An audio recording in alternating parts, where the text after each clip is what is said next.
Buenas tardes, amigos y amigas. Muchas gracias por estar una vez más con nosotros. Esta es la última conferencia de este año, digamos, académico. Ya no nos volveremos a ver hasta el mes de septiembre. En esta ocasión, el conferenciante nos va a hablar sobre las historias postales entre Francia y Perú. Y nos va a contar que los negocios iniciados en Perú por parte de emprendedores franceses dieron lugar a la creación de una de las primeras empresas globales del siglo XIX nacidas en Sudamérica, y que la fortuna que se generó en el Perú en tiempos del Segundo Imperio financió la grandeza de Francia y financiando muchísimas actividades y de todo tipo. El ponente, Carlos Malpica Lizarburu, nació en Perú. Es ingeniero agrónomo y doctor en biotecnología. Colecciona el periodo clásico de Perú y Francia con especial interés por la historia postal de los intercambios entre ambos países hasta 1879. Miembro de la Sociedad Filatélica de Madrid, coeditor de la revista Filatelia Peruana de la Asociación Filatélica Peruana, miembro del Círculo de Amigos de Filatelia de Perú, de la Royal Philatelic Society of London y de la Postal History Society.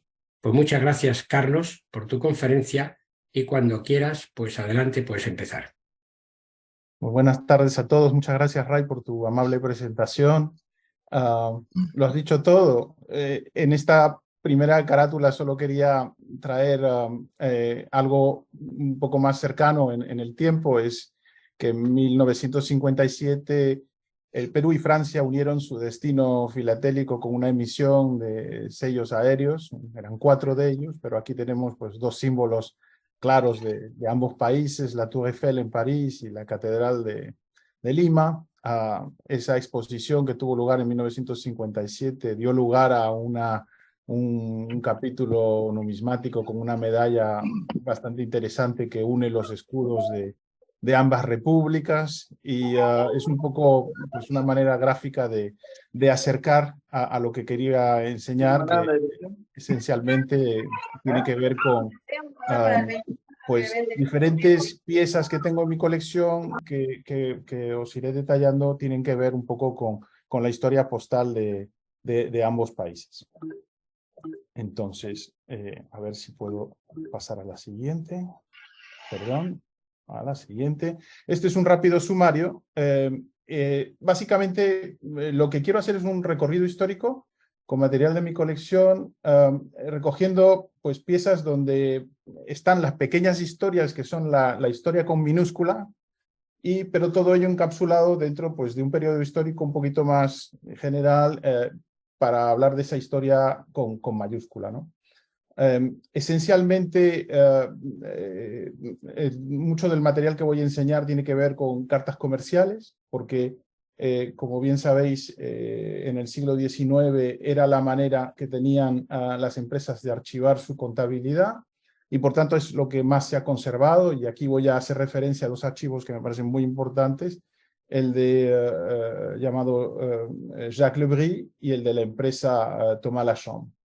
Pero también tengo piezas de correspondencia consular que me parecen interesantes, y también algo de correspondencia militar, concretamente de la Armada de Francia, y que también creo que pueden ser de interés. Entonces, a ver, el siguiente. Una cosa que llama mucho la atención cuando hablamos de Francia y la filatelia peruana es que hay una gran influencia francesa en las emisiones clásicas. De hecho, la casa comercial, que hablaremos más adelante, de Ferdinand Thomas y Charles-Émile Lachambre, participó en el primer experimento postal de la llamada etiqueta Aramburu. Estamos hablando del año 1849, y aquí tenéis un ejemplo de la colección Jarecki, donde esa etiqueta amarilla que lleva esa inscripción franca en color rojo es muy similar a lo que también tuvo lugar en Estados Unidos con los Postmaster General, y realmente un experimento interesante, y ya implicaba a franceses. Pero también los franceses estuvieron muy implicados en la primera y segunda emisión por parte de François-Émile Prug, que era el litógrafo a quien se le encargó y al que el gobierno que firmó un contrato con el gobierno peruano para la emisión de esos sellos sin dentar que llevan el escudo del país. Y a él se le asocia más adelante para la tercera emisión Charles Midroit, otro francés. Y finalmente, el periodo clásico incluye también toda una serie de sellos que se producen en tiras con una prensa que desarrollaron en Francia al origen para imprimir billetes de tren, y el responsable es Émile Félix Lecoq, y este señor pues fue contactado por el director general de Correos, Dávila Condemarín, y la máquina llegó a Lima y se hicieron varias de estas emisiones. Me parece importante subrayarlo, y aquí he cogido simplemente las fotografías del catálogo Bustamante, que es el catálogo especializado de filatelia peruana que me permite documentar esto. Y no quiero tampoco dejar de subrayar la importancia ya en el periodo prefilatélico del archivo Lebris, del que hablaremos más adelante.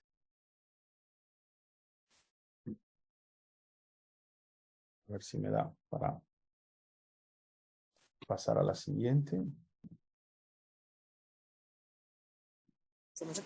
El Pro, ¿no? El Perú se independiza o declara su independencia en 1821 y realmente no se independiza totalmente hasta la batalla de Ayacucho en 1824. Pero ya desde 1821, con todas las indicaciones de que hay un cambio de régimen, evidentemente el Perú se convierte en un país muy atractivo para el comercio, y comerciantes franceses, lógicamente, también llegan para reemplazar a quienes estaban a cargo y que dependían de la corona de España. Y este es el caso de Jacques Lebris, por ejemplo, que llega a Arequipa en 1821, y también de otros sujetos llamados Villeneuve y Gautreau, que ya tenían negocios en Lima en 1824. Quédense con el nombre de Gautreau, del que oiremos hablar más adelante. También llega otro un poco más tarde, François-Alexandre Dalidou, en 1826, para buscar oro en Amazonía. Él trabaja con la casa Gautreau Lagabure. Lagabure es uno de origen vasco-francés. Si bien Gautreau regresa en 1832 a Francia, deja su negocio en manos de Dalidou Lagabure, y esta empresa, Dalidou Lagabure, ya figuraba entre las dos empresas armadoras más importantes del puerto del Callao, y ya veremos más adelante que es la empresa de la que nace después la empresa más grande, Thomas Lachambre. Aquí vemos piezas de 1828 y 1832 de correos dirigidos a la oficina en Valparaíso a la empresa que fundaron Jean-Baptiste Berthaume y Jacques Lebris. Jacques Lebris era un bretón natural de Brest y se junta con Berthaume, que era de Burdeos, para hacer negocios, y deciden hacer una empresa, constituir una empresa en Valparaíso. Berthaume se queda en Chile y Jacques Lebris se instala en Arequipa en 1821. La empresa sufre varios vaivenes porque todo ese periodo histórico es a nivel de comercio bastante complicado. Ya en 1832 están a punto de cerrar la empresa en Valparaíso, y aquí vemos una correspondencia, la carta de la derecha, donde es el consulado francés en Valparaíso quien le escribe a la empresa porque hay unos asuntos que cerrar con respecto al tema de la actividad en Valparaíso. También, como decía, Jacques Lebris o Santiago Lebris, que también le tradujeron muy rápidamente el nombre al español, se instala en Arequipa. Y esto ocurre el 17 de octubre de 1821 en la calle Santo Domingo, y emplea a ciudadanos suizos, André Violier, Jean-Baptiste Jacquet. Y para los peruanos es un tema interesante. Esta empresa contrató también a un joven, Francisco Bolognesi, que años después sería uno de nuestros grandes héroes de la Guerra del Pacífico. Y Bolognesi tenía muchas habilidades en matemáticas y para la contabilidad. Trabajó para esta empresa nada menos que 8 años, de 1832 a 1840. Y al retirarse, porque pues hizo sin duda su dinerito, se montó un negocio propio para vender coca y cascarilla, que iba a buscar a la región de Carabaya. Pero aquí veis pues diferentes piezas que llegan todas a Arequipa, pero desde Lima, desde Tacna, desde Islay, muy cercano a Arequipa, y Piura. Santiago Le Bris gestiona negocios a lo largo de todo el sur del país. Tiene una presencia también marcada en Lima y es una persona de referencia.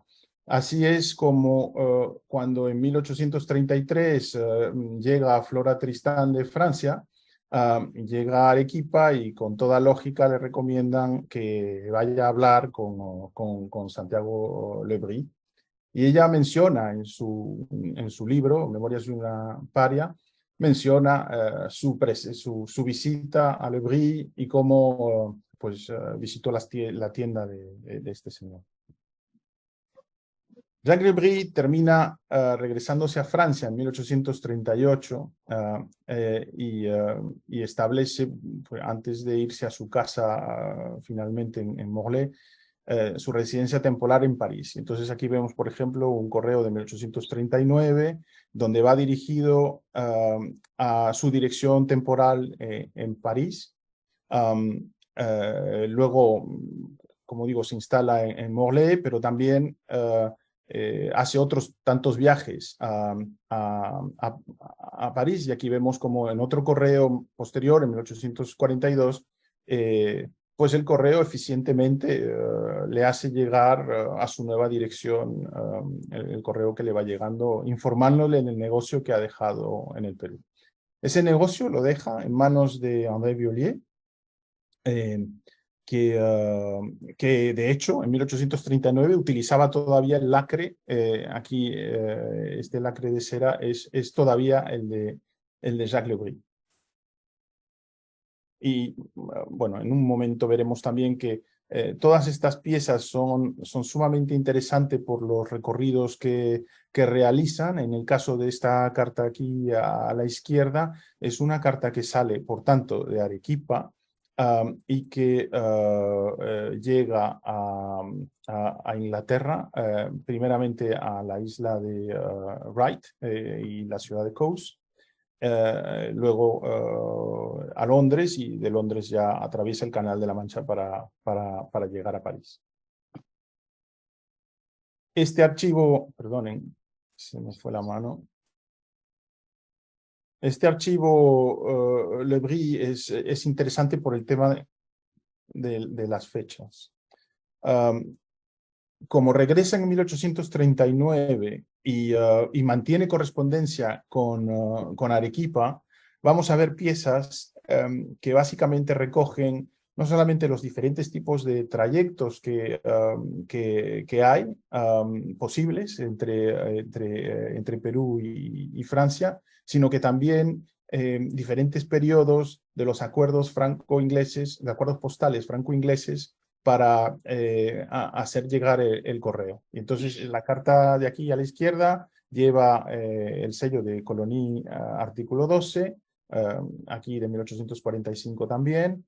En este caso va a Perú por vía de Liverpool, y en este caso va, y aquí sí tengo los navíos, el Mazepá, el G, el Tweed, el Clyde, haciendo todo un recorrido, primero hasta Panamá, luego un transporte terrestre a Chaga, y de ahí a Kingston, Jamaica, y en última instancia a La Habana, para luego llegar a Inglaterra y luego posteriormente a Francia.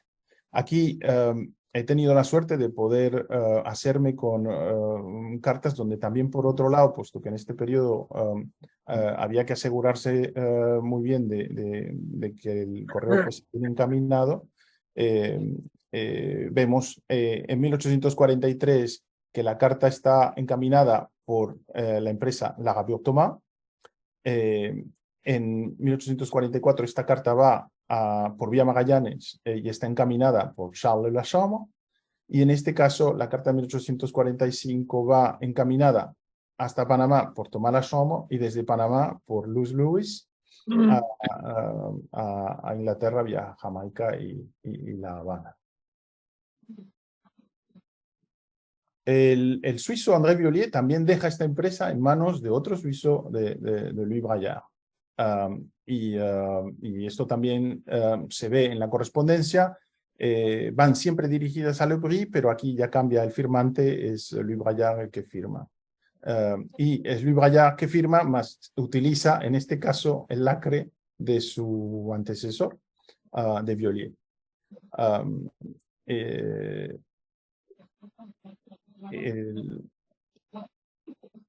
Ya esto ocurre en 1845.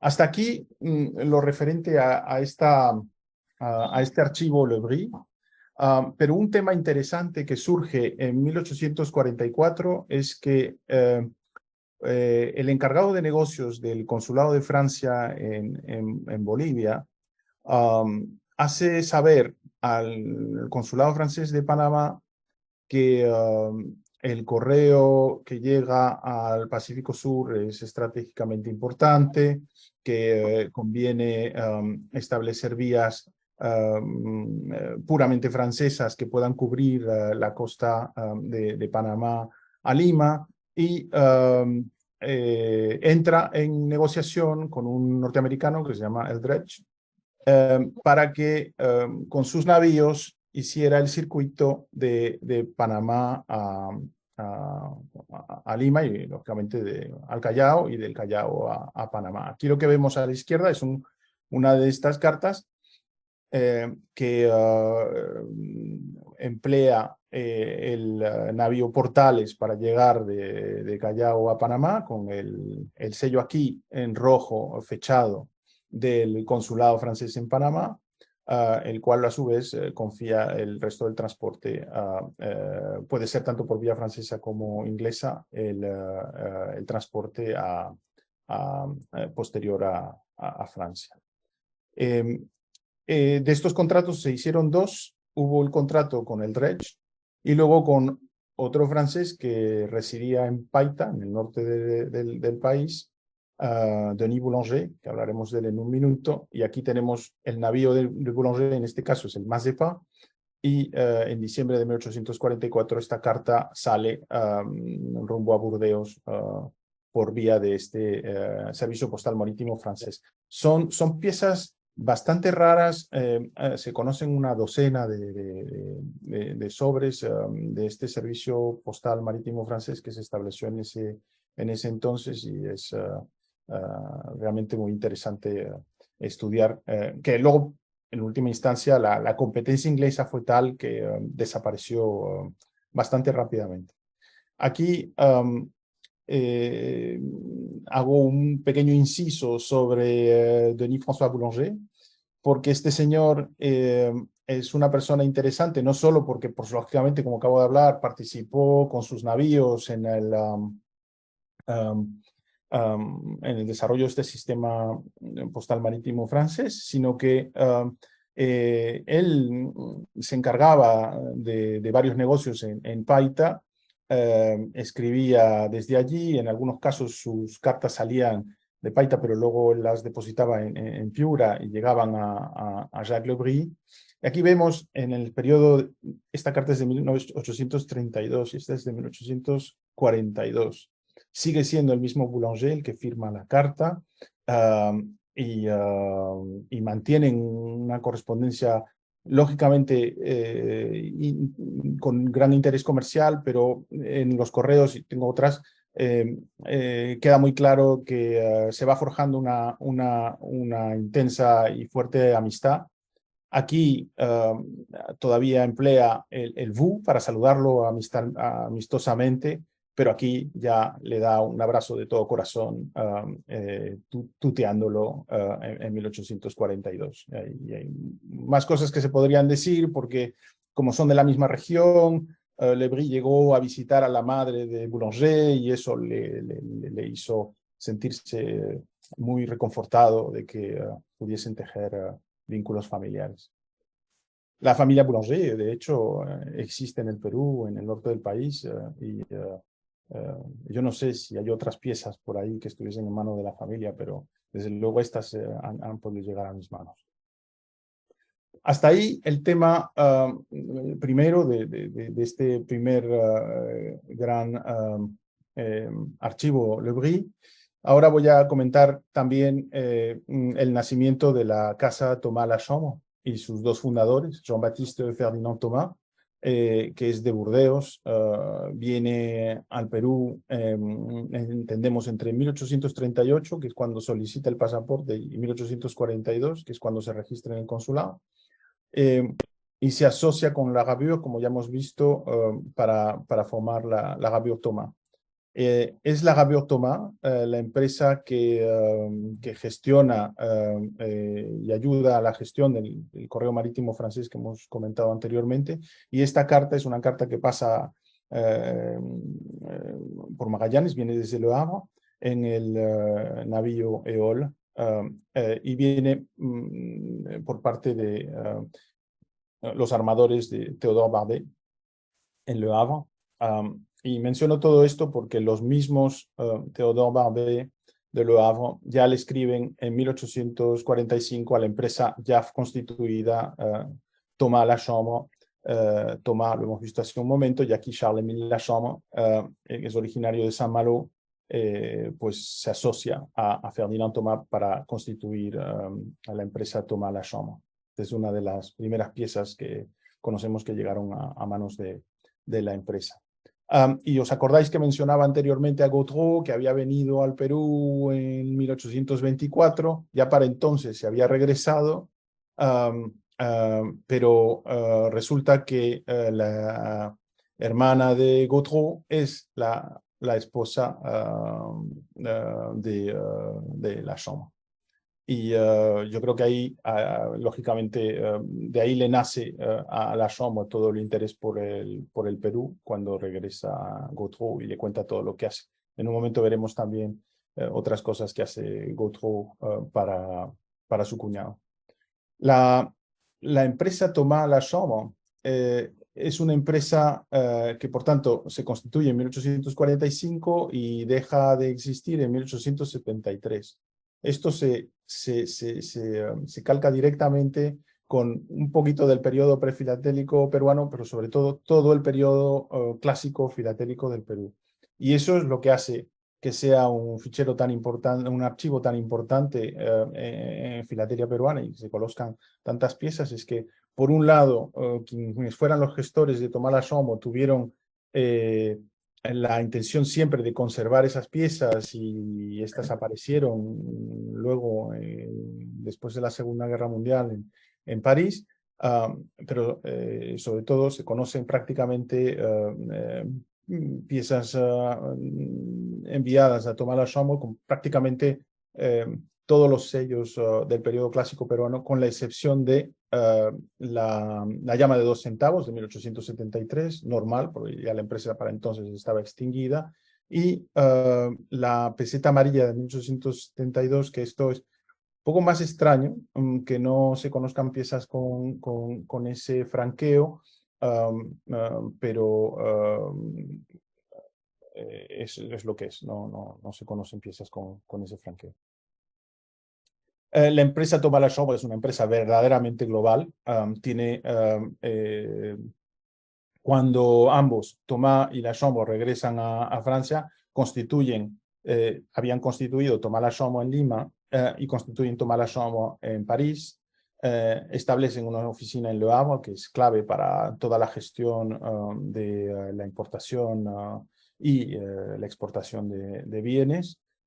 Y como más adelante veremos que se hacen con el negocio del guano del Perú, establecen el transporte del guano a las islas de La Reunión y la isla Mauricio, y también establecen una oficina en San Luis, en Maurice. Todos estos puntos rojos son donde hay oficinas de Thomas Lachambre, y todos los puntos amarillos son de donde se sabe, conocemos correos que hayan sido dirigidos a una de esas oficinas. Como aquí, por ejemplo, de Le Havre a París, o está dirigida a la oficina de Thomas Lachambre en Valparaíso, o aquí de París a Le Havre, o también aquí, esta es tanto más poco frecuente, proviene de Bombay y hace referencia al negocio del algodón y la compra de algodón por parte de la empresa Thomas Lachambre, y proviene de Bombay, como digo, y llega a Europa por vía Brindisi, Canal de Suez y Brindisi. Este es uno de los correos tempranos con franqueo de las primeras emisiones francesas, también dirigido a Thomas Lachambre, la oficina de Lima, y proveniente de París, de unos colaboradores comerciales. Y esta es una pieza aquí ya con franqueo de colonias, desde Saint-Denis de la Réunion a Port-Louis en Maurice, de esta pequeña isla a esta otra. Lima recibe también correo de las Antillas, y aquí lo interesante de estas dos piezas es que la de la izquierda es un correo puramente francés, es decir, son todos navíos franceses, desde Saint-Pierre a Lima, y aquí en cambio pasamos por la oficina consular de Inglaterra en Guadalupe y en Panamá. Y aquí son navíos ingleses, pero con franqueo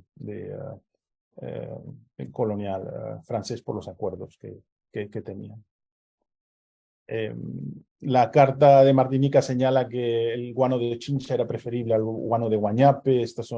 Hay varias cosas interesantes que subrayar también a nivel de negocio.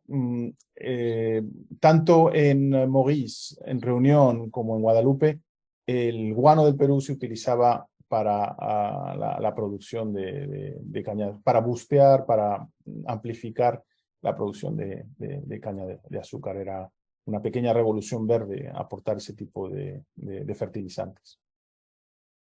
Esta pieza es conocida por parte de todos los amigos de Sofima, porque cuando se me pidió que hiciera una pequeña reseña, la presenté por ese canal.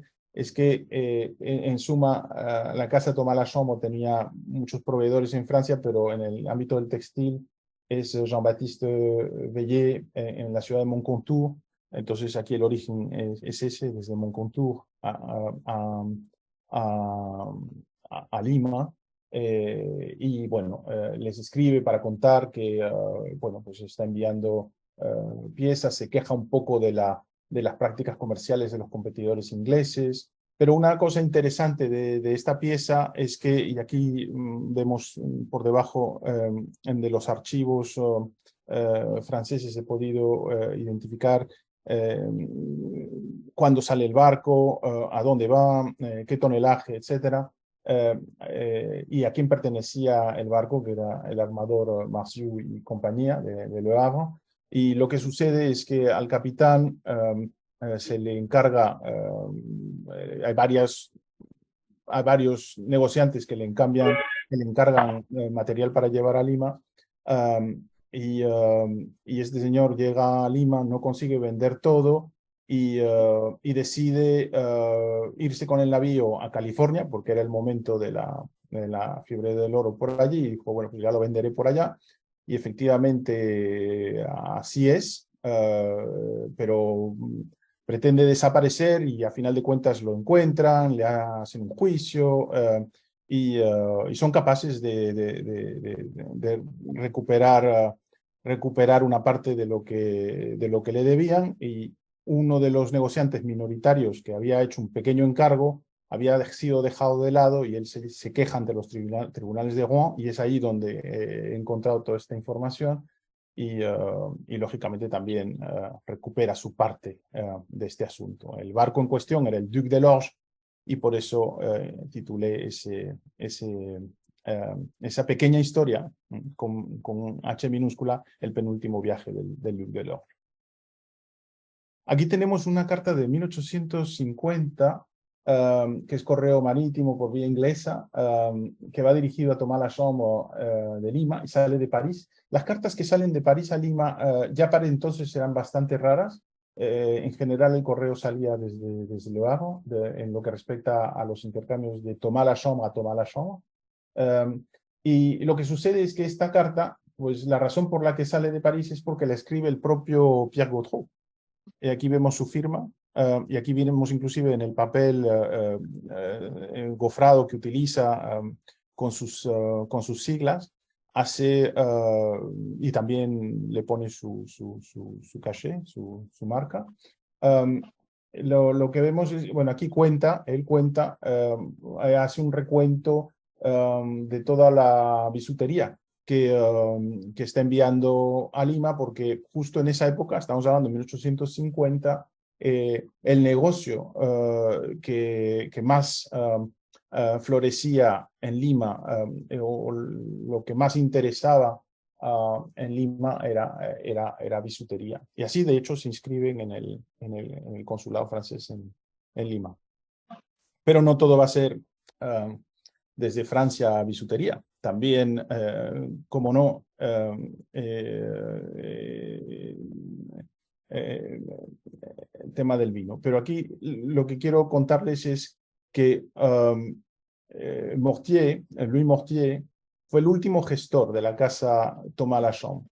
Ya para entonces perdieron la consignación del guano. Él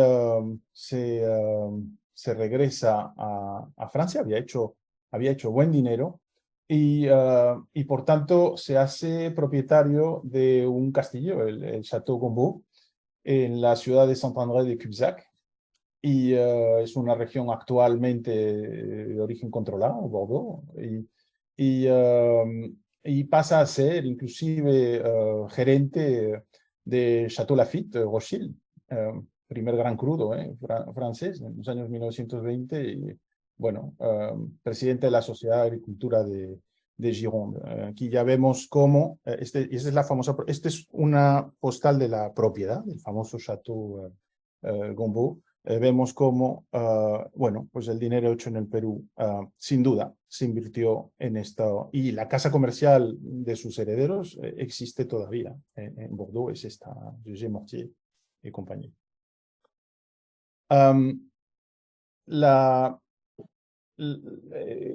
Francia aspiraba a competir en la medida de lo posible con los ingleses, y en 1855 los hermanos Perret fundan una empresa de transporte con veleros que compraron en Terre-Neuve, que es donde se pescaba el bacalao. Son naves bacaladeras las que compran para hacer sus primeras incursiones transatlánticas.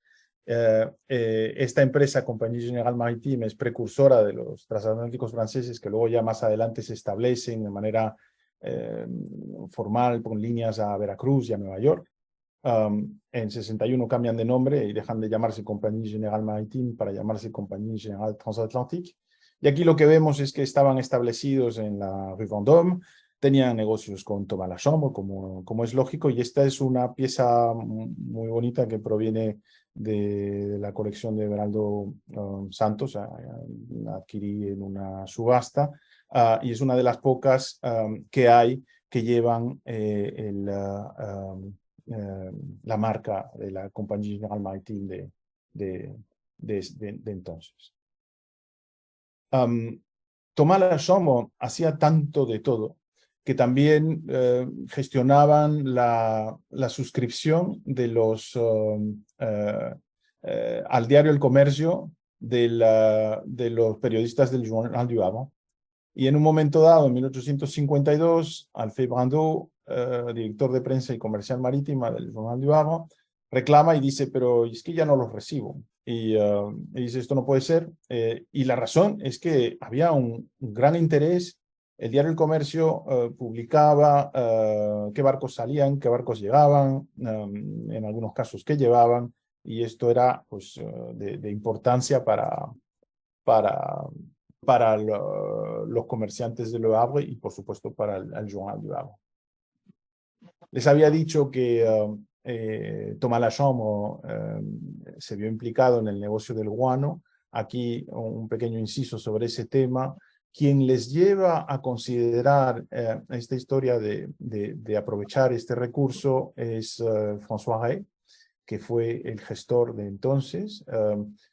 Promueve este negocio y es él quien personalmente mantiene el contacto con los capitanes de las embarcaciones que llevan esto y van a las islas de Chincha, ¿no? Entonces aquí tenemos, todas son marcas islas de Chincha, y vemos cómo hay correos que en algunos casos son muy raros, van dirigidos directamente a nombre del rey, de la Maison Thomas Lachambre, pero todos ellos son correos de los capitanes que detallan bueno, lo que les está significando poder conseguir el guano en las islas, cómo tienen que contratar a los lancheros, lo que les cuesta, cómo entran en competencia con otros barcos norteamericanos que también quieren hacer lo mismo, y otros consignatarios, porque Thomas Lachambre solo tenía consigna para la isla Mauricio y Francia, pero lógicamente había consignatarios para otros países. Y aquí vemos una publicidad de cómo se publicitaba el guano del Perú. Esta historia del guano da para mucho más, pero aquí solo dejo esto un poco para subrayar. En Lima, en aquellos años, estamos hablando de 1857, ya se había establecido un hotel de mucha reputación que es el Hotel Maury, bueno, también gestionado por un francés, con todas las elegancias de la época. Y no me cabe duda de que a ese hotel llegaban botellas de este tipo, son botellas de la época. He conseguido fotografías de coñac de la época, de 1857, que provenían pues, de la ciudad de Coñac. Y aquí es la casa Jules Robin la que produce esta agua de vida desde desde por lo menos un siglo antes, y vemos cómo le dirige un correo a Thomas Lachambre. Y no todo va a ser coñac, también champagne. Y aquí estamos hablando de una carta de junio de 1863 que va de Chalon-sur-Marne, región productora de champagne, a Lima. Esta la escribe Eugène Perrier. Y realmente pues se preocupan en realidad en la carta porque no hay nuevos pedidos, y es que hay mucha competencia y al parecer no les están encargando todo lo que esperaban que iban a recibir.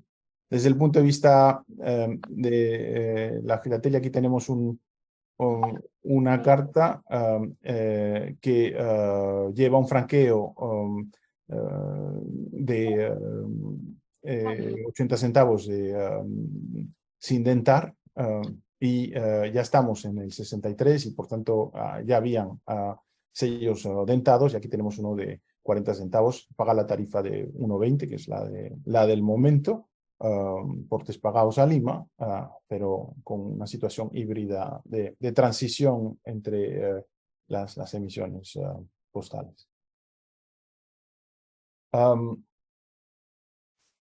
Este señor, Juan Manuel Aniceto Iturregui Aguilarte, vive en Trujillo y es el hijo del general Juan Miguel Iturregui, bueno, que era prócer de la independencia. Y este señor era senador por el Departamento de la Libertad. Aquí recibe una carta desde Francia a Trujillo, y el texto detalla que se le adjunta una factura a nombre de Ventura Marco del Pont, que años más tarde sería cónsul de Perú en París, por 10 cajones de vino y 10 cajones de coñac. que va a pagar la casa Anthony Gibbs, que es la conocida casa comercial inglesa en el Perú. Y aquí pongo un poco en paralelo pues, las grandes casas de estas familias. Esta es de la familia Gibbs en Tintesfeld, en Inglaterra, al oeste de Inglaterra, y aquí la casa Iturregui en Trujillo. Esta carta que lleva un franqueo mixto, que son franqueos interesantes, y lleva un franqueo de 10 centavos para el porte local.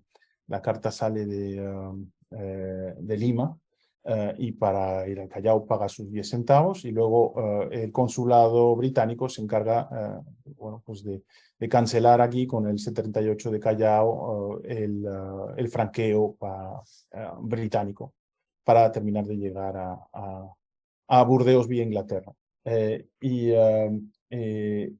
Aquí estamos hablando de una casa comercial, otra de ellas, la de Federico de Ruité, que era un suizo, y él está comprando aceite de oliva y vino a la casa de Jules Duré, que es quien recibe este correo. Aquí vemos la publicidad que él hacía de su aceite de oliva y de su vino. Y la carta detalla, bueno, las transacciones que hay entre ellos. Lo que a mí me parece interesante de todo esto es que en la casa Duré, el hijo y heredero era Théodore Duré. Este señor fue el gran mecenas de los impresionistas. Conoció a Edouard Manet en un viaje a Madrid. De hecho hizo de él un retrato que está en el Petit Palais en París. Y realmente Théodore Duré, con el dinero de esta empresa, que era una de las más fuertes de la época, pues fue uno de los grandes mecenas del impresionismo. Podemos decir con orgullo entonces que efectivamente pues, los negocios de Perú han financiado el impresionismo. Aquí tenemos dos cartas dirigidas a Francia con su franqueo local de un dinero verde que salen aquí el 25 de septiembre y aquí el 27 de septiembre, o que son canceladas el 25 de septiembre y el 27 de septiembre de 1870. Atención, 1870, en septiembre, ya estaba el país en guerra. Francia estaba en guerra con Prusia. Y lo interesante es que aquí hay dos cosas. La carta de la izquierda va dirigido a una zona que está al sureste de París, que se llama Marlotte, donde había una comuna de artistas. Y aquí vemos una postal que recoge un poco el sitio del que se trata. Aquí, en cambio, la carta va dirigida a una empresa comercial que está en el Boulevard Poissonnière en París. Y lo que resultó interesante, las compré por separado, es que tuvieron el mismo circuito por el mismo barco, al menos hasta llegar a Francia. Y esto lo vemos aquí. Tienen el 27 de septiembre salen del Callao, las dos. Son recibidas en Londres también con la misma cancelación. Luego, cuando llegan a Francia, es que conocen destinos distintos. Esta sí llega a su destinatario y esta, en cambio, ya no puede entrar a París. París estaba sitiado. Y entonces, al tratarse de un correo comercial, lo dirigen a la atención de quien entonces era cónsul de Ecuador en Londres, tal señor García, y es a quien le llega este correo. Por tanto, pues interesante ver cómo llegan por el mismo barco a Francia, pero conocen de destinos distintos. Y ahora voy a pasar, en un poquito que queda, a un poco más al tema de los correos consulares.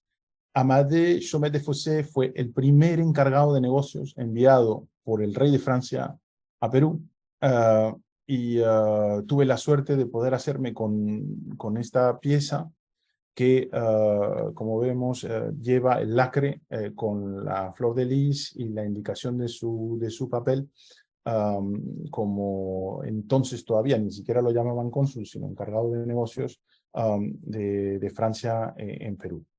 Este señor es un gran ilustrado, geógrafo, políglota y muy interesado en varias cosas. Constituyó toda una colección de láminas, compró piezas a Pancho Fierro, se hizo con tal colección de libros que llegó a ser catalogada y a su muerte vendida posteriormente. Eso conocemos el catálogo. No sabemos muy bien dónde se dispersó todo, pero una parte ha podido ser recuperada ahora en el Mali, en Lima.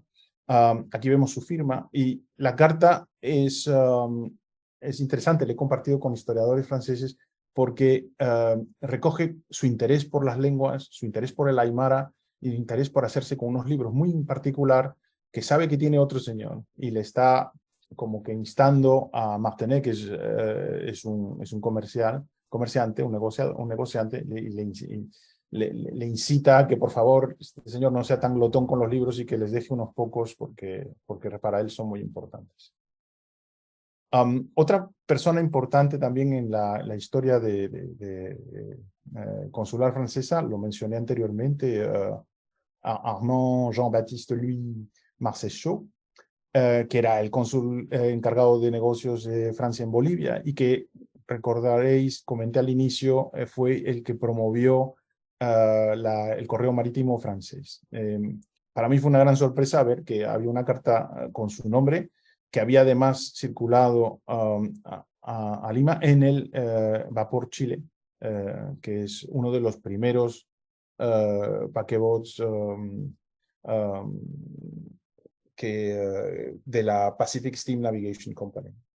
Entonces, aquí tenemos una carta dirigida a Marcechaux, que además señala en la carta que precisamente se está poniendo en marcha lo que él había iniciado, que es este sistema marítimo. Otra persona también relevante, encargado de negocios de la Embajada de Francia en Lima, es el conde de Raty-Monton, que es aquí con su nombre completo, y vemos cartas dirigidas a él de Huánuco y Callao. Y también en el tema consular, y aquí vemos, no se aprecia muy bien el águila imperial, pero esto es la marca del consulado de Francia en Tacna.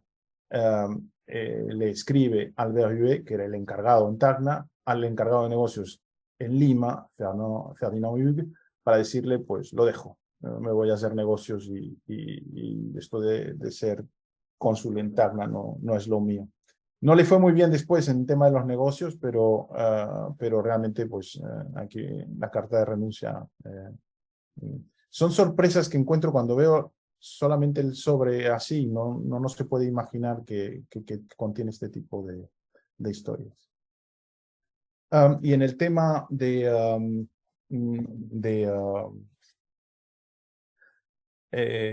la Marina, y más concretamente de la Estación Naval Francesa de Oceanía, que estaba en Tahití, la manera en cómo tenía el correo para llegar a Tahití era vía Callao. Y en este caso sale de Burdeos, o sea, se escribe en París, en el propio Ministerio de la Marina, porque quien lo escribe es el almirante Hamelin, que acaba de ser nombrado.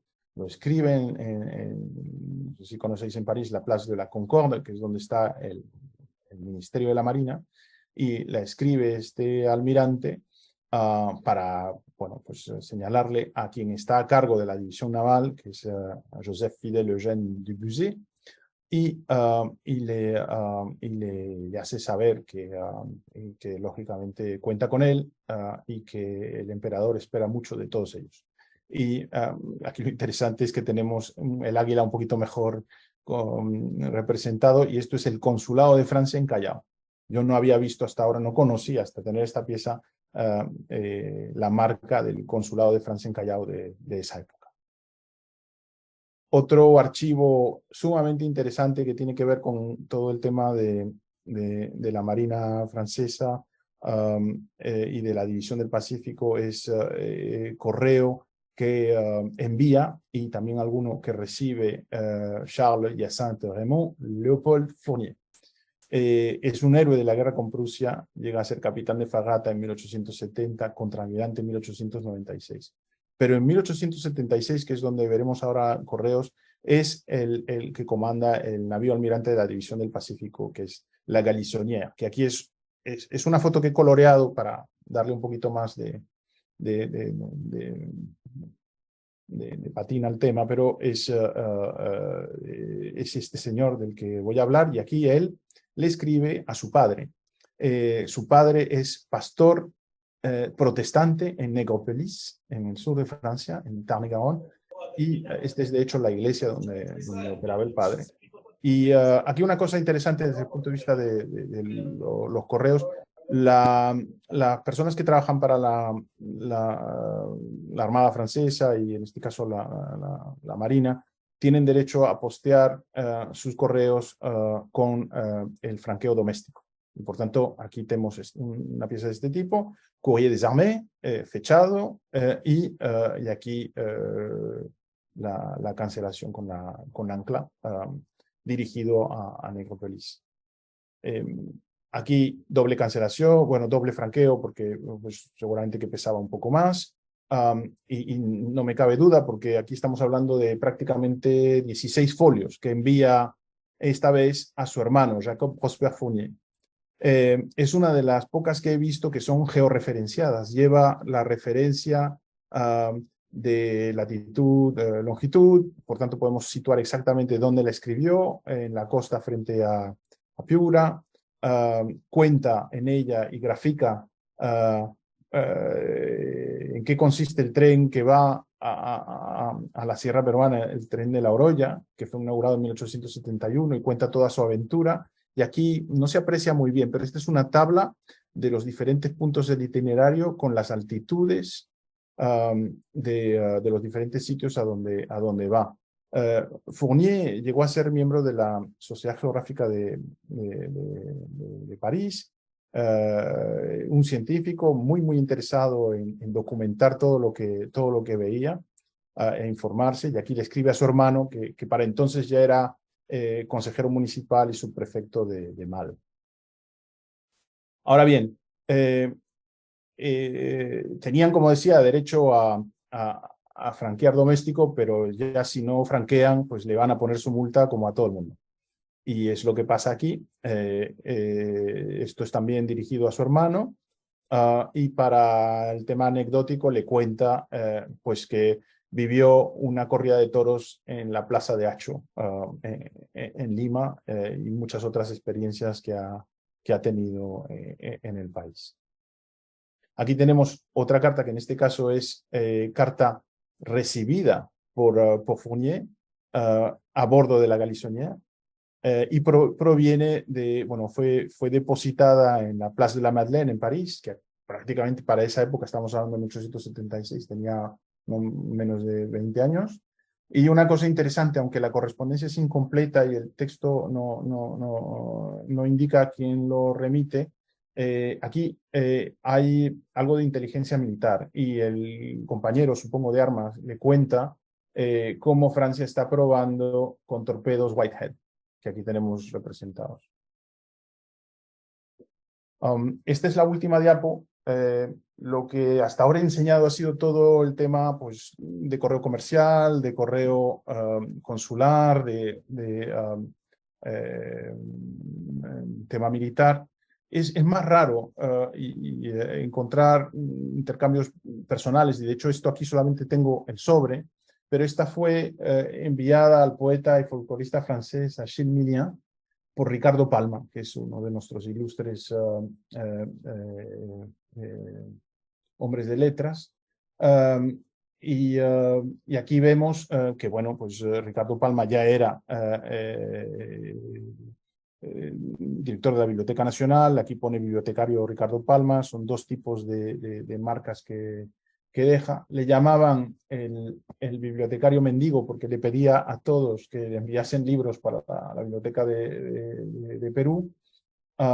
Este tipo de correos es mucho más difícil de encontrar, tanto es así que en realidad de este tipo de intercambios con Milian, entre Milian y otros, hay solo 4 cartas conocidas que están en los archivos departamentales del Departamento de la Nieva, y esta es la única que yo conozca que esté en manos privadas, y desgraciadamente no tenemos contenido. Aquí con esto doy por concluido en el minuto 59 la charla de hoy, y espero que les haya entretenido y que hayamos podido hablar de historia con minúscula y de historia con mayúscula. Gracias.